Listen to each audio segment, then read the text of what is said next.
Hey, this is Pat Buchanan. I'm continuing to talk to you about your knees and what you can do to avoid wear and tear on them and decrease your risk of injury at your knees now and long into the future.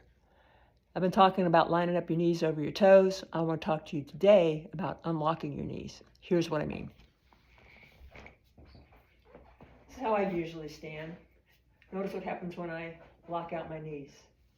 Pay attention to what happens at my pelvis. My usual position, locking out my knees. See how that tilts my pelvis forward and it increases the curve in my low back? When that happens, I'm increasing the pressure on the structures in my back.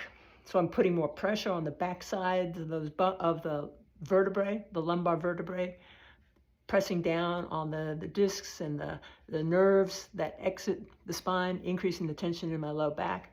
And if you've noticed you've been having back pain after you stand a while, check in with yourself and see if you've been locking out your knees. If you unlock your knees, you might find yourself free of back pain. The second thing that happens when you lock out your knees, you're putting a lot of pressure on the front of your knees, especially your kneecaps. And that's putting a lot of wear and tear on the cartilage, on the insides of those kneecaps, and also putting strain on the bones that form of the long bones of your thigh and your leg. And if you're standing with your knees locked out, just like your lumbar vertebrae, you're putting a lot of pressure on one side of those bones. So you can actually change the shape of your bones over time. It takes a while, but you can alter that shape. You alter the shape, you alter the mechanics, you alter the stresses and strains going through the ligaments, through the cartilage, putting more demands on all these tissues. And so let me show you again what I mean. So if you find yourself doing this, unlock. Watch out for locking out your knees, unlock them.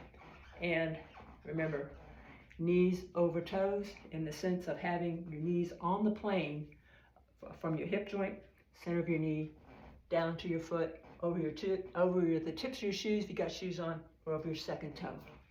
If your foot's pointing out, have your knee pointing the same direction. If your toe's pointing in, have your knee pointing the same direction. None of this stuff, folks. Not this either. Definitely not this.